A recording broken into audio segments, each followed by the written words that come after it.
This is HTV, ITV1 in Wales. Firefighters call off strikes for more talks over pay.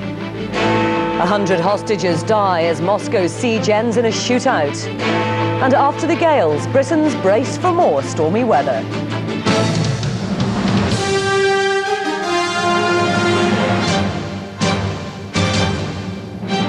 The ITV Weekend News with Andrea Catherwood.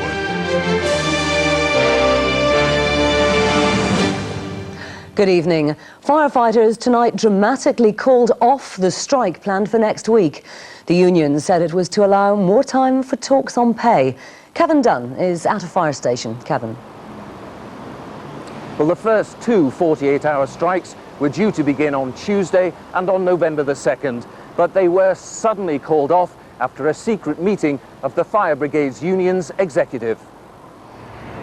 Tonight at stations across the country, firefighters debated their union's decision. Most said they hoped it meant progress. I hope that they've been suspended for the right reasons and that the government have come to their senses and they've made us a decent offer. The government has simply bought time, but we would expect the government now to make a meaningful and a focused effort on making us an offer and discussing seriously the issue of pay.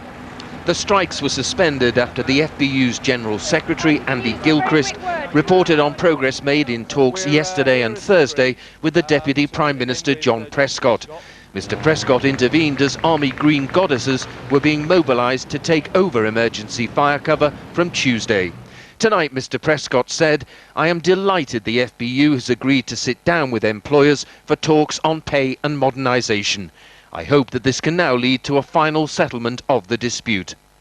The FBU and local authority employers will hold talks on Wednesday and Thursday, though the threat remains of a strike beginning on November the 6th if no progress is made. So, Kevin, what kind of substance do you think is behind the Fire Brigade union's turnaround?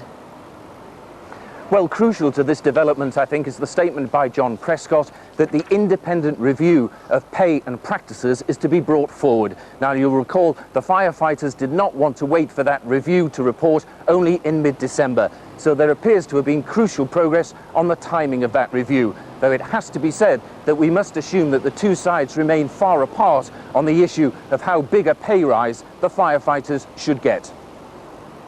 Kevin Dunn, thank you very much. Now, at least 100 of the hostages held by Chechen rebels in the Moscow theatre died today when Russian special forces stormed the building. 2 Britons, though, survived and were among some 700 captives freed. Our correspondent in Moscow, Neil Connery, watched the drama unfold.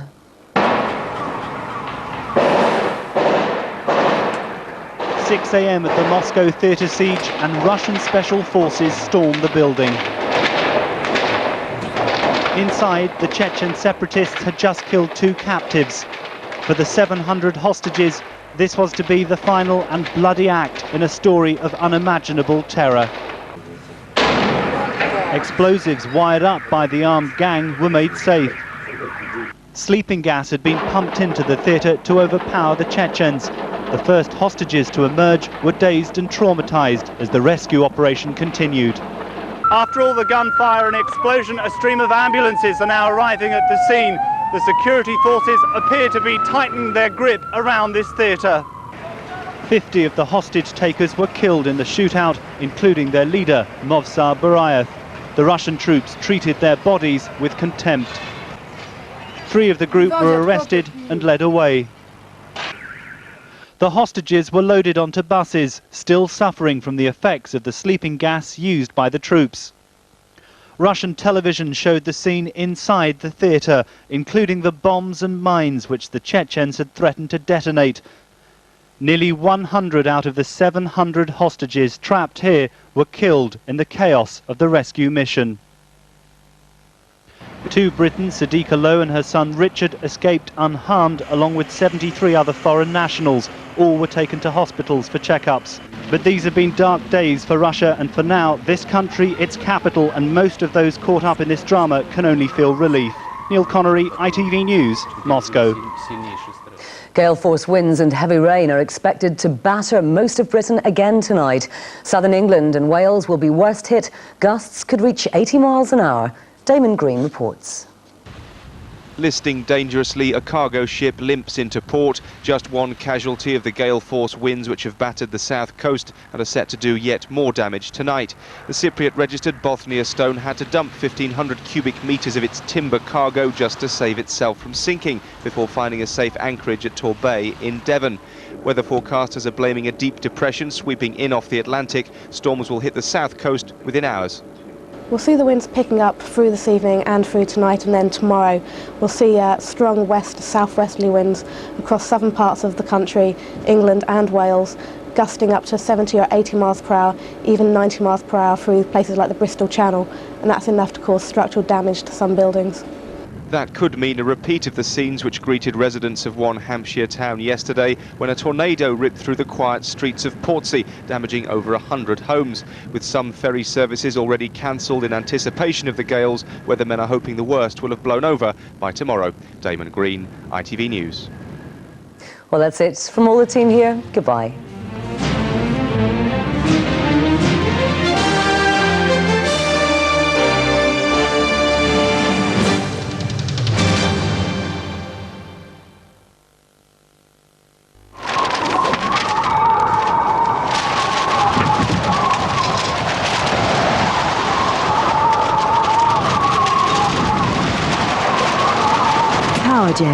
Controlling energy for homes and business. Good evening. I'm afraid a lot of wet and windy weather on the horizon through tonight and into tomorrow. Now, the Met Office have issued a weather warning for severe gales, very strong winds likely to cause some damage, particularly to southern parts of the country. Now, these are the areas most at risk from the severe gales. In fact, some places such as the Bristol Channel, for example, could see gusts of up to 90 miles per hour. So again, really could cause some problems. Now, what will happen tonight is the rain in the southwest will sweep its way up, right the way up towards the northeast, all but reaching the far northeast of Scotland. A very chilly night appear. Through the night, those winds really picking up as this area of low pressure really does start getting itself into action. Tomorrow, wet at times for most of us, but through the course of the morning, a band of rain will sweep up towards the Scottish borders, sort of come back on itself and then clear to the east. Some showers for the rest of us, but again, very strong winds through tomorrow. In fact, by the end of the day, changing around to more of a northwesterly direction. So through the afternoon, the end of tomorrow, gale force locally. If you are out and about, it really could cause some problems. Do look after yourself. Powergen, controlling energy for homes and business.